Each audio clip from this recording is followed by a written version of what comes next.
ఈరోజు మన ఆశ్రమంలో వీడియో ఏమిటంటే దమ్మపేట నుండి ఎస్కే రుహల్ గారి బర్త్డే సందర్భంగా వారి తల్లిదండ్రులు ఇస్మాయిల్ గారు అలాగే రజియా గారు మన ఆశ్రమంలోని వృద్ధులందరికీ అన్నదానం ఏర్పాటు చేయడం జరిగిందండి.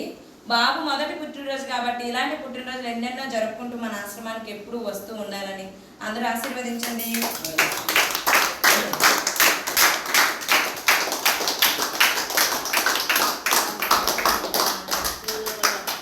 అలాగే ఈ వీడియో చూసిన మా వ్యూవర్స్ అందరూ వీడియోని లైక్ చేయండి, షేర్ చేయండి, సబ్స్క్రైబ్ చేసుకోండి viewers. Thank you so much.